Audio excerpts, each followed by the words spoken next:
यह एकमात्र संदेश ही नहीं, पूर्व चेतावनी है उन सभी जागृत आत्माओं के लिए जो सही दिशा में बढ़ रहे हैं, ताकि वह खुद को पहले से उस स्थिति के लिए तैयार कर सके जो होने जा रहा है।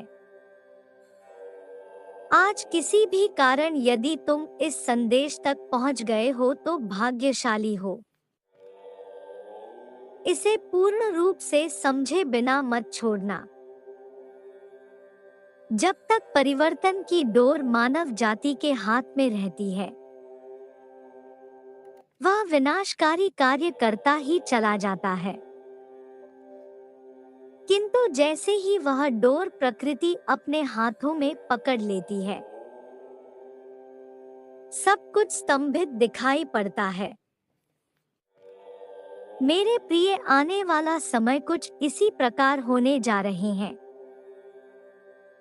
जहां सब कुछ स्तंभित, भ्रमित और विनाशकारी दिखाई देगा। ब्रह्मांड के कुछ ग्रह अपने ही स्थान पर स्तंभित हो जाएंगे। बुद्धि में भ्रम और हिंसा उत्पन्न करने वाले ग्रह अधिक ऊर्जा में होंगे। सूर्य अच्छे और बुरे ग्रहों के बीच की स्थिति में फंसा हुआ महसूस करेगा। ऐसे में संपूर्ण मानव जाति एक भ्रम की स्थिति महसूस करेगी, जहां चारों तरफ विचित्र और दुखद घटनाएं सुनाई देगी। मेरे प्रिय, मैं तुम्हें भयभीत नहीं करना चाहता, बल्कि सावधान करना चाहता हूँ। जब जब संकट चरम पर आया है, क्या तुम्हें हानि हुई है? चाहे कोरोना काल की भयानक स्थिति हो या मंदी का दौरा, सभी पुण्य आत्माओं ने कुछ समय को वैसे ही पार किया, जैसे एक स्वप्न से निकलकर दूसरे स्वप्न में प्रवेश होता है। ठीक ऐसे ही तुम इस समय से निकल जाओगे। किंतु अभी से तुम्हें सावधान होना चाहिए। जीवन हमेशा एक सा नहीं रहता। परिवर्तन को स्वीकार कर ही हम अपनी हताशा, निराशा से उबर सकते हैं और समय के साथ चलकर अपने जीवन को सुखमय बना सकते हैं।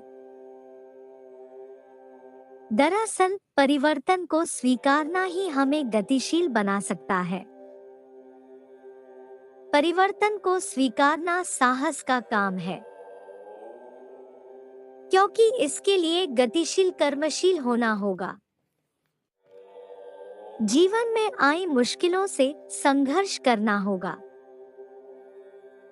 संघर्ष ही हमारे जीवन में विकास के बीज बोता है, अर्थात अपने कर्मों का मूल्यांकन और ईश्वर की स्तुति, ताकि संपूर्ण समाज इस भयानक स्थिति से सहजता से बाहर निकल सके। ऐसी स्थितियों का निर्माण होगा कि लोग एक दूसरे के विरुद्ध खड़े होंगे। कहीं लोगों का स्वास्थ्य खराब होगा, तो कहीं अचानक धनी और प्रभावशाली अपनी शक्ति का अनुच्छेद प्रयोग करेंगे। ऐसे में तुम्हें मौन रहते हुए अधिक से अधिक ईश्वर का स्मरण करना है, क्योंकि तुम्हारे लिए वर्ष अंत के साथ ही सुखद अध्याय शुरू होने जा रहा है। बस यह माह सावधान रहते हुए स्वयं को ईश्वर के चरणों में समर्पित करने का समय है, ताकि वह तुम्हें उसी प्रकार बाहर निकाल ले, जैसे माँ बच्चे को आंचल में ढक लेती है। एक और बात जो स्मरण रखने योग्य है कि इस ब्रह्मांड की स्थिति का प्रभाव संपूर्ण मानव जाति पर पड़ने जा रहा है। इसलिए ऐसी स्थिति में अपने प्रियजनों और अपने सभी संबंधियों से किसी भी प्रकार की अपेक्षा न रखें। हो सकता है वह अपनी व्यवहार से विपरीत व्यवहार करें और आपका दिल टूट जाए। उनकी ऊर्जा का स्तर बहुत कम है, किंतु आपकी ऊर्जा का स्तर ऊपर उठ चुका है। इसलिए आपको परिपक्वता से स्थिति को संभालना होगा और हर स्थिति में अपना संयम बनाए हुए मौन रहने का प्रयास करना होगा। तुम्हारा इतना योगदान बड़े अनिष्ट को बचा सकता है। विषम परिस्थिति में परमात्मा का साथ मिलता है। अपना प्रयास भी भरपूर हो, प्रयास में कोई कमी न हो, तो परमात्मा की मदद अवश्य मिलती है। खुद से कहते रहना चाहिए कि यह स्थिति आपको और मजबूत करेगी। खुद को बताओ कि आप अकेले नहीं हैं ऐसी स्थिति में।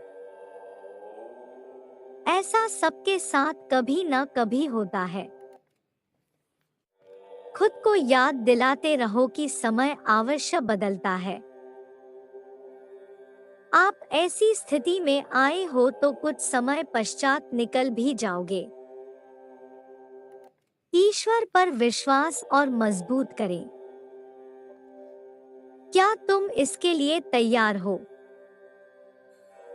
यदि हाँ, तो तुम्हें उपहार स्वरूप नवीन वर्ष के साथ एक नवीन जीवन मिलने जा रहा है, जहां तुम्हारी सारी इच्छाएं जो क्रमबद्ध तरीके से लिखी है पूरी होने जा रही है। वास्तव में असली जीवन उसी का है जो परिस्थितियों को बदलने का साहस रखता है और अपना लक्ष्य निर्धारित करके अपनी राह खुद बनाता है। कुछ न करने से अच्छा है कुछ करना। जो कुछ करता है वही सफल होता है। हमारा लक्ष्य कुछ भी हो सकता है, क्योंकि हर इंसान अपनी क्षमताओं के अनुसार ही लक्ष्य तय करता है। सदैव स्मरण रखो, मैं तुम्हारे साथ हूँ। तुम्हारे साथ कुछ भी बुरा नहीं होगा। तुम्हें तुम्हारे उद्देश्य तक ले जाने का कार्य करती है। वे घटना तुम्हारे लिए अच्छी हो या बुरी, किंतु उसका परिणाम तुम्हारे लिए अच्छा ही होगा। तुम जो भी चाहते हो उसे केवल तुम ही बना सकते हो और उसे तुम ही अपने पास ला सकते हो। बस विश्वास और समर्पण ही तो चाबियां है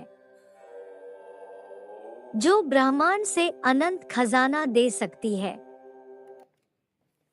मेरे बच्चे, तुमने अपने जीवन में कितनी कठिन परीक्षा दी है।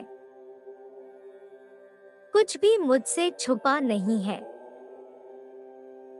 लेकिन अगर तुमको सफलता प्राप्त नहीं हुई है तो इसका मतलब है